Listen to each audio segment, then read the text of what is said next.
The whistle all the way down the court for Green. What a find, and the one-hand throwdown. A really great win. Let me tell you something, winning is hard. Winning is really hard. Winning on the road is especially hard. And I thought I told our guys for the last 48 hours, to win this game, you've got to be so defiant to compete for every inch. Like, you just got to be so defiant to compete for every darn inch to win this game. Stolen away. Jones. Oh, Hamilton! He just brought the house down. That was awesome, finally having some energy that's just not from us in there, that felt amazing. So thank you guys to the supporters, to the fans. And, from us, I feel like we finally just, for a whole 40 minutes, we finally played just energized, charged up. Welcome into the RebZone. Great show tonight. Fired up to have head coach Josh Pastner in studio, getting ready to roll out to Logan, Utah for an 8 p.m. tip-off against Utah State. Your guys rolling into this week with momentum. You got 2 big games against Utah State and San Diego State. What can you say about your squad this week? Well, great to be with you, Paloma. I mean, this is a highlight of my week, maybe my life, that I get to do the RebZone with you. So, thank you. I mean, it's awesome. And so I just really appreciate and honored to be alongside you. And it's really, really cool. And I've had so many people comment about the RebZone. Yeah. So go Rebels, go RebZone. Let me just say this, a few things. Really good week this week for us, this past week, 2-0 week. Big game versus Boise State. We talked last Sunday night, you and I, Paloma, about the importance of this upcoming game. And Boise State is a really tough team. Well coached. They are known for their intensity and their rebounding. Part of the reason we were able to win that game, Paloma, was because we had 14 offensive rebounds. I mean, that was the difference. We talked about first to the floor, grit, toughness, all what we're trying to establish in year one within our culture on trying to rebuild the program back to where everyone wants to get to. So, but you've got to start with the intensity, the tenacity, and I use it right there in the opening statement about being so defiant to compete for every inch. Obviously, he can have my job, but let's take a look at the highlights last night on the road in San Jose. Rebels coming off an overtime thriller against Boise State, ready to stack 2 in a row in San Jose. Kamani Hamilton picking up where he left off. The Rebels start to heat up from deep. Back-to-back threes for the freshman Isaac Williamson. Rebs up 13-5. UNLV still rolling. Rebs swing the rock over to Howie Long Jr. for 3. Rebs in front 19-14. Dre Gibbs-Lawhorn coming off a career-high 33 points brings the juice for the Rebs out of the timeout. Speaking of juice, you can always count on the freshman Tyron Jones to bring the energy. Rebels up 32-24 over San Jose State. Can we close out the first half with a song from Al Green? The senior guard finishes on the other end from deep. Rebels knocked down 7 first half threes, up 40-31 at the half. Spartans fighting back in the second half. Melvin Bell Jr. too comfortable from deep. Spartans down by 5, 59-54. Howie Long Jr. has the hot hand for the Rebs, scoring 18-high 21 points. The Rebels dominate the Spartans down the stretch, 76-62. We got a good momentum right now. Like I said earlier in the year when we did our last one, it's going to be a lot of highs and lows. So just keep taking each game and learning what we need to learn from each of them, and then just taking what we learned and carrying it over to the next one. Howie Long Jr., a highlight reel. James, look at this graphic. It's beautiful, my man. Thank you so much. Great job, James. Hey, I'm giving you a standing ovation. Oh, my gosh. James, awesome job, James. James is the best RebZone sports producer here at Fox 5, so shout out to him. But James is defiantly competing for every inch, Paloma. He's competing. I love it.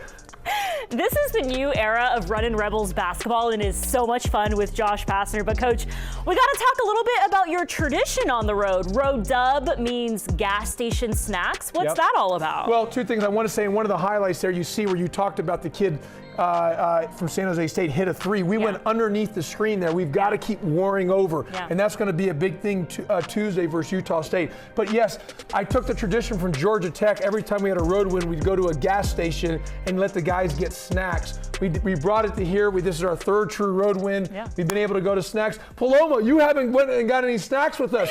When are you going to go into the store with us and get some snacks? That's the next objective that we've got to have, is having Paloma go in the gas station and get the snacks with the guys. It is a lot of fun. I'm always working, but it's a lot of fun. I'll make sure on Tuesday night when we beat Utah State, we'll head to the gas station. But more RebZone after the break. We'll be right back.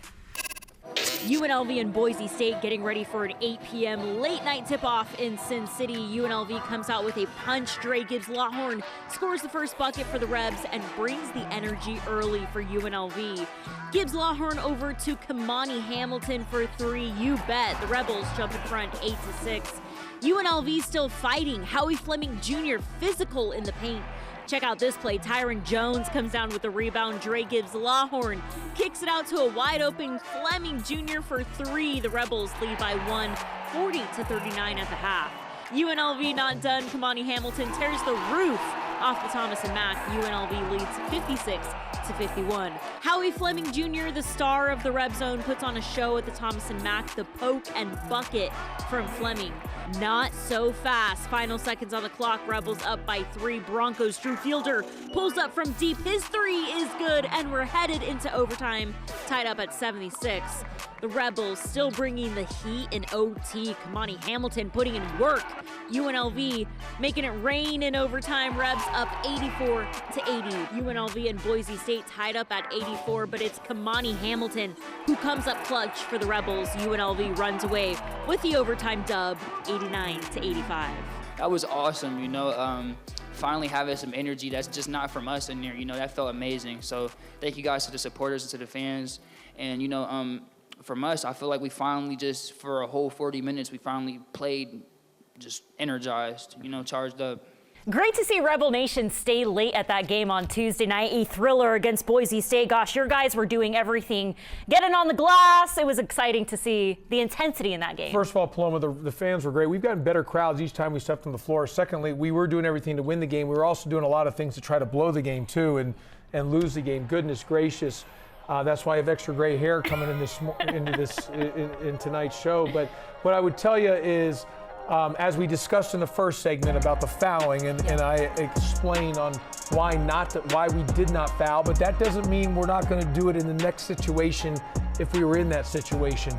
I would also say that we found some ways to win the game, as we talked about from the very top, about 14 offensive rebounds.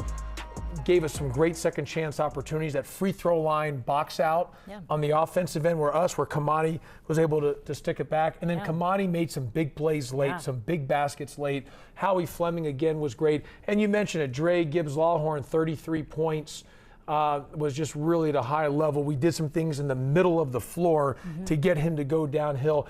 You know, Paloma, we're really good at getting in the paint. We haven't been a great shooting team in the non-conference. We've been shooting the ball pretty well during conference play, but we really, put a lot of priority and emphasis and reinforcing it that we've got to live into that paint. And second, third paint touch, playing off of 2 feet. We work about finishing school. We do that a lot. Finishing school is all about pivoting, being able to use your hips and your butt to lock the defender in. And play off of 2 to be able to be vertically and violently at the rim, Paloma. So we've gotten better at that, and that's just something that we've got to continue to get to work on and is part of our offense. And I thought it was a great carryover this week, both in Boise State and San Jose State. I hope every local high school basketball player is watching this show and picking up a thing or two from your talented brain. Well, coming up next, we're going one-on-one with the Kentucky native Howie Fleming Jr., who's had a solid season so far with the Runnin Rebels. We'll hear his story coming up next on the RebZone. Coach Pastner calls you a stat sheet stuffer. Talk about that edge you bring every night in the Mountain West. I kind of just, my game, I look at myself to be a gritty player. I try to go out and just do whatever my guys need for the night, kind of similar to like a Swiss Army knife, just do a little bit of everything. So I just go out there with that competitive mindset, and then whatever comes after that comes. What have you seen from your guys this season stepping up, through all the setbacks this year, the resiliency from your guys? Oh, it's there. Because it's tough playing in Vegas, especially with the people around here in the community all behind us, wanting us to win so bad. So, it's a lot on our shoulders, but I think for us, just being composed, taking everything as it comes, knowing, like I said, that all year is going to be a bunch of adversity, and just knowing that we always can get to our end goal, no matter what the situation is. Each stop in your college career, how has your journey prepared you for UNLV? Oh, it's been a long journey. Last year was my first year playing in the past, like, I want to say 2 years. So, you know, I had a journey with injuries, and, you know, with that, it just, like you speak on resiliency, it builds a lot of that in me. It's built a lot of that for the people that see me play. They see me go out and do things and then see me go and get injured as well. So it takes away. It's a lot. I dealt with a lot of like things, highs and lows, but at the end of the day, it made me tougher for these situations now. We talked about your family a little bit in Kentucky, a little bit of ways from Las Vegas. You coming out here, let's talk about your why and your family. I think for me, it was just being able to have the opportunity to play on this platform. As well as the chemistry with a few other members on the staff like Pastner and Wilkins, with him being on the staff with me last year at my old school. So that's one thing I'm big on. You know, I kind of stick to the people that kind of stick with me. I'm a very loyal guy, so it just felt right for me to come here. We had Tyron on the RebZone earlier this season. What can you say about the freshmen on this team stepping up? Yeah, that's my young boy. I told him early that's freshman of the year, and I truly believe it, and I truly believe he's an NBA prospect. So, you know, with him, I love how he's just out there enjoying the game. You know, like I said, the game's so mental, and you can get caught up in stats and performance-based and all of this extra stuff. What I love about the kid, he just goes out and play and just really has fun. We'll wrap it up with, you know, your love for basketball. Let Vegas know a little bit about your basketball journey, how you fell in love with this game. Well, I've been playing ball for a while. It started real low level, like YMCA. That's where it started. I tried out every sports. My grandfather, he had me in all type of sports. But basketball ended up being the end one for me. And then since I want to say around middle school is when I just knew, like, I just wanted to keep taking off. And, you know, along the ways I met plenty of coaches who helped really like get more out of me and understand that it's possible. As a kid growing up, I used to look and see all of these players playing in college and would think like they're superhumans, that like it's so unachievable, like they did the craziest things. But as I got older, you know, shout out to my high school coach Hayworth. He helped install a lot in me to understand that it's a possibility that I could really do a lot of things with this basketball. Back-to-back road games with Josh Pastner packing up our bags to Logan, Utah for an 8 p.m. tip-off on the road against Utah State, looking to hand the Aggies their first home loss this season. They've been red hot this year, Coach. Yeah, I mean, look, Paloma, they're a really good basketball team. They're very, very well coached. Obviously, they're really good at home. They got a great home court advantage. They play multiple defenses. They press. I'll go by the numbers. 2, Collins. 12, who's returning from last year, has been there for a while, all-conference guard. Those 2 guys in the backcourt are really good, but they are so good on the offensive glass. All their guys are really good on the offensive glass. They had 20 offensive rebounds yesterday afternoon against Grand Canyon at Grand Canyon. They lost the game, but we know that they're going to be ready to go and fired up. So we've got to match their physicality, their toughness. We got to be great on the glass. And we can't have any live ball turnovers, Paloma. That's a big thing in this game. What we do on the defensive and offensive glass, and then also, making sure that we take care of the ball and not be on our heels. We got to be decisive on the way that we play, attacking their defenses. And then Saturday, quickly, Paloma, we play San Diego State at home, big national game. Television, 1 o'clock tip-off. We need that place packed. Great opportunity. San Diego State currently is the only undefeated team in this league. Conference, 7-0. In conference, they're in first place. So we've got to be at a high level in that game. Same type of deal. What are we going to do on the glass? Both these games. No live ball turnovers. Take care of the ball. Be unselfish. And we've got to be great defensive and offensive rebounds. It's a pretty simple game plan. We just got to execute it. 2 more battles in the Mountain West. Excited to pack our bags with the Runnin Rebels. Coach Pastner, always bringing the energy on Sunday You're nights. awesome, Paloma. You're awesome. When I grow up, I want to be just like you, Paloma. Oh, my goodness. This show is so much fun. Thanks for watching. We'll see you next Sunday on the RebZone.